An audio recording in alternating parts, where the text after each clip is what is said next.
Nossa percepção deve ser sempre que o Pai dentro de nós, o invisível infinito, é a nossa vida, nossa alma, nosso suprimento, nossa fortaleza. O próximo mandamento em importância é: amarás o teu próximo como a ti mesmo. Consequentemente, façamos aos outros o que gostaríamos que fizessem a nós. O que é amor no sentido espiritual? O que é o amor que é Deus? Quando nos lembramos de como Deus se fez presente com Abraão, com Moisés no deserto, com Jesus, com João e com Paulo, a palavra amor adquire um novo significado. Vemos que esse amor não é algo distante, nem é algo que pode vir até nós. Já faz parte do nosso ser, já está estabelecido dentro de nós. E mais do que isso, é universal e impessoal.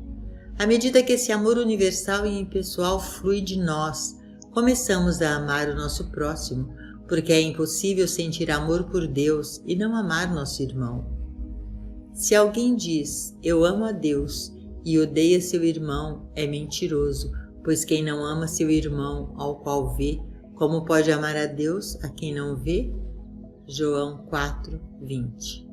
Deus e o homem são um só e não há como amar a Deus sem que esse amor atinja nosso próximo, seja ele uma pessoa, um lugar, um animal ou uma coisa. Tudo isso é nosso próximo. Cada ideia na consciência é o nosso próximo, o qual só podemos amar depois de reconhecermos nele o poder que vem de Deus. Quando virmos Deus como causa e o nosso próximo como aquele que está em Deus, então passaremos a amá-lo, seja na forma de um amigo, de um parente, inimigo, animal, flor ou pedra. Nesse amor que compreende todos como sendo Deus, oriundos da substância dele, descobrimos que tudo que nos vem à consciência assume o seu exato lugar. Aqueles que fazem parte de nossa experiência vêm até nós, e aqueles que não fazem são afastados. Amemos o nosso próximo espiritualmente, contemplando o amor como a substância de tudo aquilo que é, não importando sua forma. Estaremos amando de verdade quando nos elevarmos acima de nossa humanidade para uma dimensão superior de vida, na qual entendemos que o nosso próximo é puro ser espiritual governado por Deus, nem bom nem mal. O amor é a lei de Deus. Quando estamos em sintonia com o amor divino, seja amor de amigo ou inimigo, então o amor é algo suave que traz paz, mas é suave somente se estamos em sintonia com ele. O mesmo ocorre com a eletricidade. Ela é muito eficiente e útil, fornece luz, calor e energia, desde que suas leis sejam obedecidas. No minuto em que são violadas, podem se tornar perigosas. A lei do amor é tão inexorável quanto a lei da eletricidade. É importante que fique bem claro: não podemos prejudicar ninguém e ninguém pode nos prejudicar nem nos ferir. Nós próprios nos ferimos por violar a lei do amor, pois a pena recai sempre sobre aquele que pratica o mal, nunca sobre aquele para quem o mal é feito. A injustiça que cometemos contra alguém volta contra nós mesmos. Quem rouba ao outro, rouba a si. A lei do amor, inevitavelmente, faz com que a pessoa que parece ter sido prejudicada seja realmente abençoada, tendo uma incrível e rara oportunidade de se aprimorar, enquanto que o autor da má ação é assombrado pelas lembranças do que fez até o dia em que conseguir perdoar a si mesmo. A prova de que isso é verdade está na palavra eu. Deus é a nossa individualidade. Deus é a minha e a sua individualidade. Deus constitui o meu ser, pois Ele é a minha vida, minha alma, meu espírito, minha mente e minha atividade. Deus é o meu ser. Esse ser é o único que existe, meu ser e seu ser. Se eu roubar o seu eu, a quem estarei roubando? Ao meu ser. Se eu mentir sobre o seu ser, sobre quem estarei mentindo? Sobre o meu ser. Se eu enganar o seu ser, a quem estarei enganando? ao meu ser. Por haver apenas um ser, o que faço para o meu próximo, faço a mim mesmo. O Mestre nos ensinou no capítulo 25 de Mateus, quando disse: visto que fizestes isso a um dos menores dos meus irmãos, vós fizestes isso a mim. Tanto o bem quanto o mal que eu possa fazer recairão sobre mim. Devemos chegar ao ponto de realmente acreditar e poder dizer com todo o nosso coração: há apenas um ser. A injustiça que cometo ao outro, cometo a mim mesmo. A falta de consideração que demonstro ao outro, na realidade demonstro a mim mesmo. O verdadeiro significado de fazer aos outros o que gostaríamos que fizessem a nós é revelado quando chegamos a esse entendimento. Deus é um ser individual, o que significa que Deus é o único ser, e não há mal que consiga profanar a infinita pureza da alma de Deus. Quando o Mestre repetiu a antiga sabedoria: portanto, todas as coisas que vós quereis que os homens vos façam, fazei vós também a eles, porque essa é a lei e os profetas, ele estava nos dando um princípio. A menos que façamos aos outros aquilo que gostaríamos que fizessem a nós, prejudicamos não aos outros, mas a nós mesmos. No atual estado da consciência humana, é verdade que os maus pensamentos, atos desonestos e palavras impensadas que infligimos aos outros podem atingi-los temporariamente, mas no final das contas se constatará que o mal causou mais danos a nós do que a eles. No futuro, quando os homens reconhecerem a grande verdade de que Deus é o ser de cada indivíduo, o mal que os outros quiserem nos causar nunca irá nos tocar, mas irá ricochetear imediatamente sobre aquele que o causou.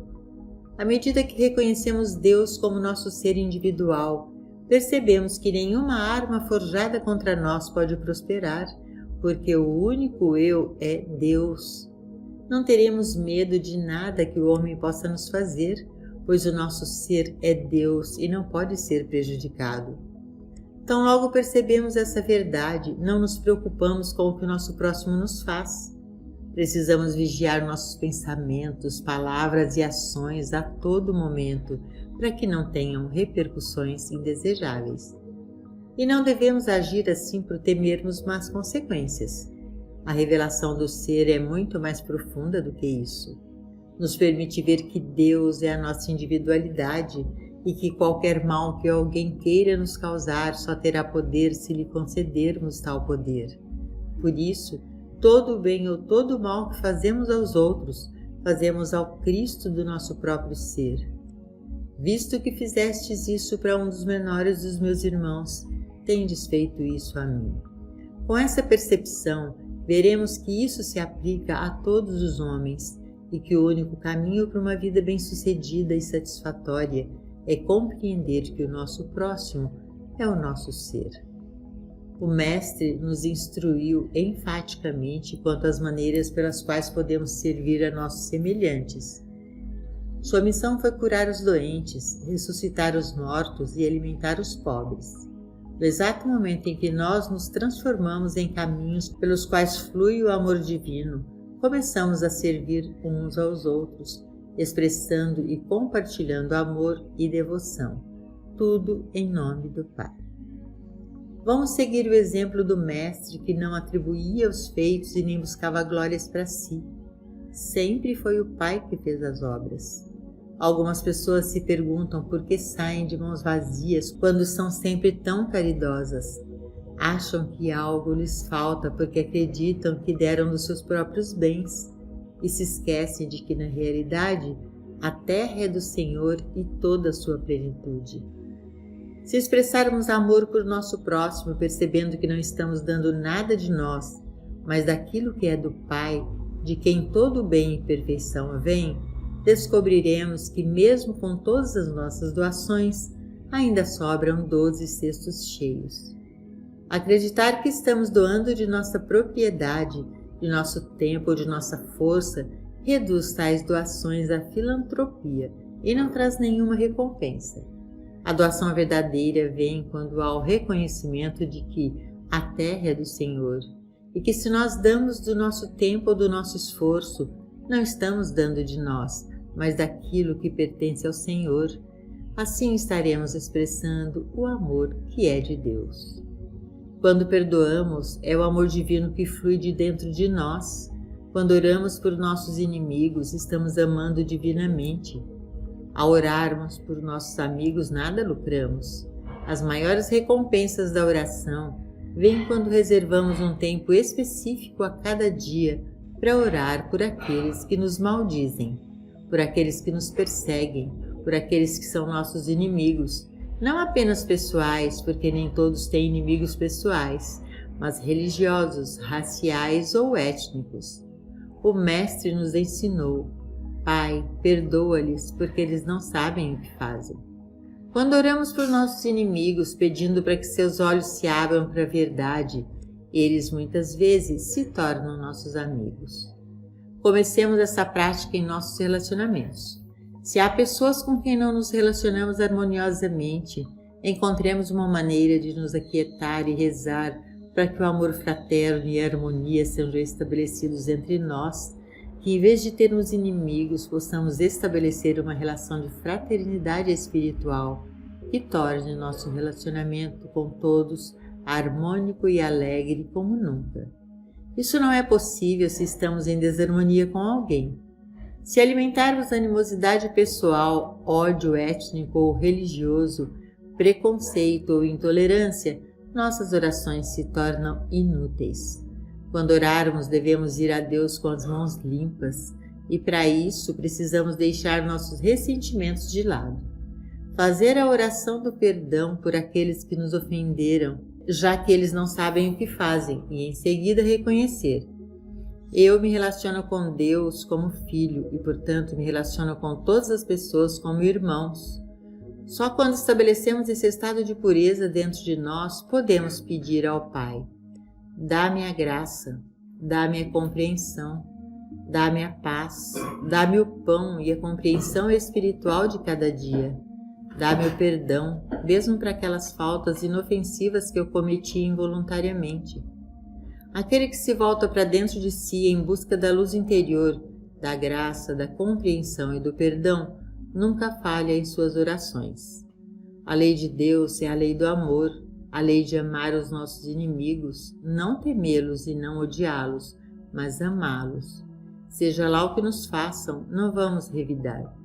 Resistir ao mal, retalhá-lo ou buscar vingança é reconhecê-lo como realidade. Se resistimos ao mal, o refutamos, nos vingamos ou revidamos, não estamos orando por nossos inimigos, que assintosamente nos usam e nos perseguem. Como podemos dizer que reconhecemos somente o bem, Deus como o único poder, se odiamos nosso próximo ou fazemos mal a alguém? Cristo é a verdadeira identidade, e reconhecer outra identidade além de Cristo é nos afastar da consciência crística. Amai a vossos inimigos, bendizei aos que vos maldizem, fazei bem aos que vos odeiam, e orai pelos que vos maltratam e vos perseguem, para que sejais filhos do vosso Pai que está no céu, porque faz que o seu sol se levante sobre os maus e os bons, e que a chuva desça sobre os justos e injustos. Não há outra maneira de ser o Cristo, o Filho de Deus. A mente crística não tem em si nenhum julgamento, nenhuma condenação, nenhuma crítica, mas contempla o Cristo de Deus como a atividade do ser individual na sua alma e na minha. Os olhos não compreendem isso, porque como seres humanos somos bons e maus, mas espiritualmente somos os filhos de Deus e através dessa consciência podemos enxergar o bem espiritual em cada um. Não há espaço na vida espiritual para perseguição, julgamento ou condenação de qualquer pessoa ou grupo de pessoas. Não é apenas inconsistente, mas hipócrita falar sobre o Cristo e nosso grande amor por Deus e depreciar o próximo por sua raça, credo, nacionalidade, filiação política ou posição econômica. Não se pode ser filho de Deus enquanto se persegue ou se odeia alguém ou alguma coisa, mas apenas quando a consciência está isenta de qualquer julgamento ou condenação. A interpretação mais comum de não julgar é que não devemos ver o mal em ninguém, porém temos que ir muito além disso, não vendo tampouco o bem em ninguém. e nem os rotulando de bons ou maus. O Mestre disse: por que me chamais de bom? Ninguém é bom a não ser um, que é Deus. É o cúmulo da presunção dizer: eu sou bom, generoso, benevolente, tenho caráter e bom entendimento. Se manifestamos alguma característica boa, não vamos nos considerar bons, mas reconhecer essa qualidade como atividade de Deus. Filho, tu sempre estás comigo e tudo que é meu é teu. Todo o bem do Pai é manifestado através de nós. Um dos princípios básicos do caminho infinito é que ser uma pessoa boa não é suficiente para garantir a nossa entrada no reino espiritual, nem para nos trazer a unidade com a lei cósmica. Sem dúvida, é melhor ser bom do que ser mau, assim como é melhor ser saudável do que ser doente. Mas adquirir saúde ou alcançar o bem em si não é vida espiritual. Nós a conhecemos somente quando nos elevamos sobre o bem e o mal humanos e percebemos que não há seres humanos bons ou maus. Cristo é a única identidade. Assim olhamos para o mundo e não vemos nem homens e mulheres bons, nem homens e mulheres maus, mas reconhecemos apenas o Cristo neles. Portanto, se trouxeres a tua oferta ao altar e aí te lembrares de que teu irmão tem alguma coisa contra ti, deixa-lhe diante do altar a tua oferta e vai reconciliar-te primeiro com o teu irmão e depois vem e apresenta a tua oferta. Mateus 5, 23, 24. Enquanto chamarmos nosso irmão de bom ou mau, justo ou injusto, estaremos em conflito com ele e inaptos para a oração de comunhão com o infinito. Nós nos distinguimos dos escribas e fariseus somente quando paramos de ver o bem e o mal, de nos vangloriar da bondade como se qualquer um de nós pudesse ser bom. A bondade é atributo e atividade somente de Deus, e por ser assim, é universal. Nunca pensemos em um ser humano como se ele precisasse de cura, de emprego ou de riquezas, porque se assim fizermos, seremos seu inimigo em vez de amigo. Se houver qualquer homem, mulher ou criança que acreditamos estar doente, ser pecador ou estiver morrendo, não oremos até que tenhamos nos reconciliado com esse irmão, pedindo perdão por termos cometido o erro de julgar, porque todos são Deus em expressão. Tudo é Deus manifestado. Só Deus constitui esse universo, bem como a vida, a mente e a alma de cada indivíduo. Não darás falso testemunho contra o teu próximo. Tem uma conotação muito mais ampla do que meramente não espalhar boatos ou fofocas sobre ele. Não devemos manter o nosso próximo em humanidade. Se dissermos, meu próximo é bom, estaremos dando falso testemunho contra ele, tanto quanto se disséssemos, meu próximo é mau, porque isso demonstra que reconhecemos sua condição humana, às vezes boa, às vezes mal, e não sua condição espiritual. Dar falso testemunho contra o próximo é declarar que ele é humano, que é finito, que tem falhas, que é menos do que o próprio Filho de Deus. Toda vez que reconhecemos a condição humana, violamos a lei cósmica. Toda vez que reconhecemos o nosso próximo como pecador, pobre, doente ou morto, como outro que não o Filho de Deus, daremos falso testemunho contra ele. Violando a lei cósmica, atraímos nossa própria punição. Deus não nos pune. Nós nos punimos porque se dizemos, você é pobre, praticamente estamos dizendo que eu sou pobre, uma vez que há somente um eu e um ser. Assim, a verdade que diz respeito a você, diz respeito a mim. Se eu aceitar a crença de pobreza no mundo, ela reage contra mim.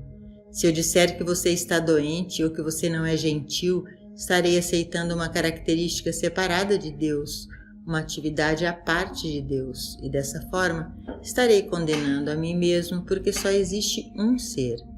Finalmente, quando dou falso testemunho contra alguém, me condeno e sou o único a sofrer as consequências. A única maneira de evitar falso testemunho contra o próximo é perceber que Cristo é nosso próximo, que nosso próximo é um ser espiritual, o Filho de Deus, exatamente como nós. Ele pode não saber, nós podemos não saber, mas a verdade é, eu sou o Espírito, eu sou a alma, eu sou a consciência, eu sou Deus expresso, assim como o meu próximo. No Sermão da Montanha, o Mestre nos deu um guia e um código de conduta para seguirmos enquanto desenvolvemos a consciência espiritual. O caminho infinito enfatiza os valores espirituais, um código espiritual que automaticamente resulta em boa conduta. Ser humanamente bom é uma consequência natural da identificação espiritual. Seria difícil compreendermos que o Cristo é a alma e a vida do ser individual e mesmo assim discutirmos e difamarmos o nosso próximo. Depositamos nossa fé, crédito e confiança no invisível infinito e não levamos em consideração as circunstâncias e condições humanas. O mandamento "amarás o teu próximo como a ti mesmo" fala do amor humano, do afeto ou da amizade. Ele identifica nosso próximo espiritualmente e, consequentemente, vemos o efeito dessa identificação correta no aspecto humano. Muitas vezes temos dificuldade em amar o próximo porque acreditamos ser ele a barreira entre nós e nosso bem. Isso está longe de ser verdade.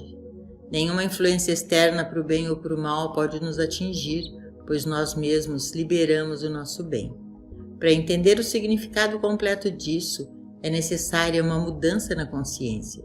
Como seres humanos, achamos que existem pessoas no mundo capazes, se quiserem, de nos fazer o bem ou nos causar o mal, dano ou destruição. Como isso pode ser verdade se Deus é a única influência em nossa vida? Deus, que está mais perto do que a nossa respiração? A única influência, que é sempre boa, é a do Pai interior. Não poderias ter poder nenhum contra mim, se não te fosse dado do alto. Quando percebemos que a nossa vida se desdobra de dentro do nosso próprio ser, chegamos à conclusão de que ninguém na Terra jamais nos machucou e nos ajudou. Toda a dor que já tivemos na vida foi resultado direto de nossa incapacidade de contemplar o universo como sendo espiritual. Qualquer que seja a forma de o encararmos, louvando-o ou condenando-o, sempre nos consideraremos culpados. Se olharmos para trás, muitas vezes conseguimos enumerar as razões para cada discórdia que tivemos. Sempre foi a mesma coisa, porque nunca tivemos um olhar espiritual. Ninguém pode nos beneficiar nem sequer nos prejudicar. Tudo o que sai de nós volta para nos abençoar ou para nos condenar. Em outras palavras, criamos o nosso próprio bem e o nosso próprio mal. Deus não faz nenhum dos dois. Deus é um princípio de amor. Se estivermos em unidade com esse princípio de amor, então atraímos o bem, mas se não estamos, atraímos o mal para a nossa experiência, pois tudo que flui secretamente da nossa consciência é demonstrado ao mundo em nossas ações. Tudo que emana de Deus na consciência do homem, individual ou coletivamente, é poder. O que emana de Deus e atua na consciência do homem, senão amor, verdade, integridade, perfeição, plenitude, todos os atributos de Cristo? Porque há um único Deus, um poder infinito, o amor deve ser a emoção que controla o coração e a alma de cada pessoa na face da terra.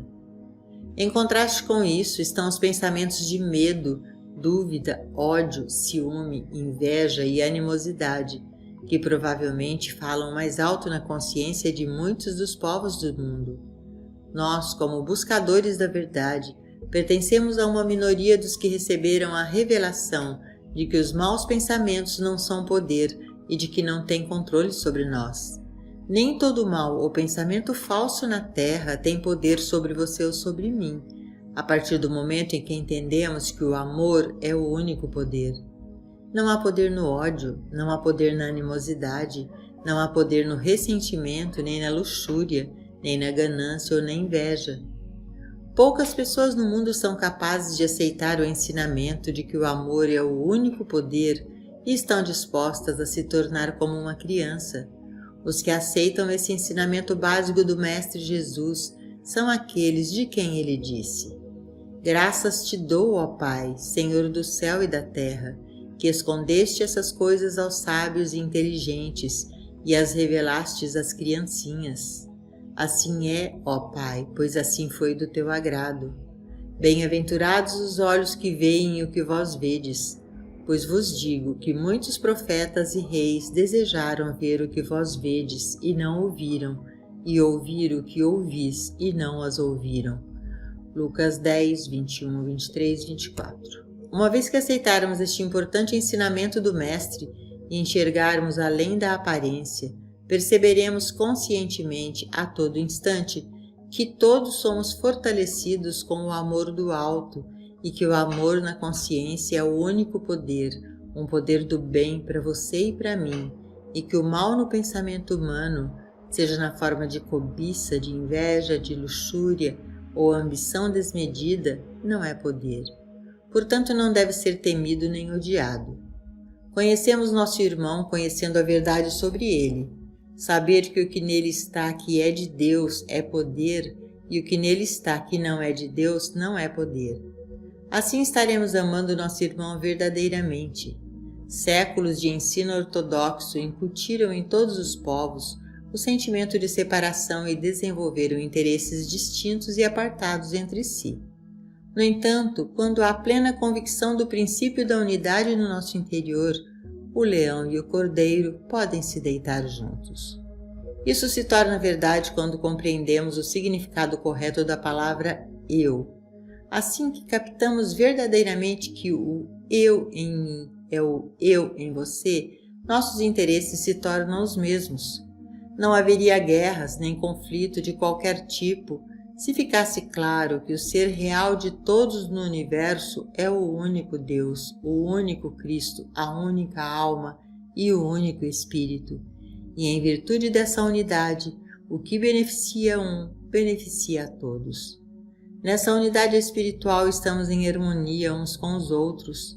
Ao experimentarmos isso, vemos rapidamente que todos que encontramos são semelhantes a nós, que a mesma vida os anima, a mesma alma, o mesmo amor, a mesma alegria, a mesma paz, o mesmo desejo pelo bem. Em outras palavras, o mesmo Deus é glorificado dentro de todos aqueles com quem entramos em contato. Podem eles estar ou não conscientes dessa presença divina dentro do seu ser, mas passarão a identificá-la no momento em que nós a reconhecermos neles. No mundo dos negócios, seja entre colegas de trabalho, empregadores, funcionários ou concorrentes, a seguinte atitude de reconhecimento deve ser assumida. Eu sou você. Meu interesse é o seu interesse. Seu interesse é o meu. Uma vez que uma única vida anima o nosso ser, uma única alma, o Espírito de Deus. Tudo o que fazemos para o outro, o fazemos por causa do princípio que nos une. A diferença é imediatamente perceptível em nossas relações comerciais e, em última instância, nas relações nacionais ou internacionais. No momento em que abandonamos nosso entendimento humano de separação, esse princípio passa a atuar em nossa experiência. Jamais falhou e jamais deixará de produzir ricos frutos. Todos estão aqui na Terra por um único objetivo: mostrar a glória, a divindade e a plenitude de Deus. Nessa percepção, entraremos em contato apenas com aqueles que serão uma bênção para nós, da mesma forma que seremos uma bênção para eles. Toda vez que buscamos o bem em alguém, encontramos o bem hoje e o mal amanhã. O bem espiritual pode vir do Pai para mim através de você, mas não vem de você.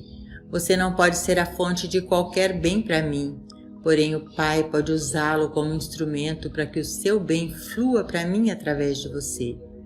Então, quando olhamos para os nossos amigos ou para a nossa família, por esse prisma, eles se tornam instrumentos de Deus, do bem de Deus que nos chega através deles. Vivemos sob a graça, sabendo que todo bem emana do Pai interior. Pode parecer que esteja vindo a partir das mais variadas pessoas, mas é a emanação do bem de Deus do nosso interior. Qual é o princípio? Ama o teu próximo como a ti mesmo. Obedecendo a esse mandamento, amamos amigos e inimigos, oramos por nossos inimigos, perdoamos ainda que seja 70 vezes 7. Não levantamos falso testemunho contra o próximo, não julgamos nada como bem ou mal, mas vemos em todas as aparências a identidade do Cristo, o único ser que é, ao mesmo tempo, seu ser e meu ser. Então pode-se dizer: Vinde, benditos de meu Pai, entrai na posse do reino que vos está preparado desde a fundação do mundo. Porque tive fome e me destes de comer, tive sede e me destes de beber, era estrangeiro e me hospedastes, estava nu e me vestistes, enfermo e me visitastes, preso e fostes me ver. Então perguntarão os justos: Senhor, quando foi que te vimos com fome e te demos de comer, ou com sede e te demos de beber? E quando te vimos estrangeiro e te hospedamos, ou nu e te vestimos? E quando te vimos enfermo ou preso e te fomos visitar? O rei, respondendo, lhes dirá: Em verdade vos afirmo que, sempre que fizestes a um desses meus pequeninos irmãos, a mim o fizestes. Mateus 25, 34 a 40.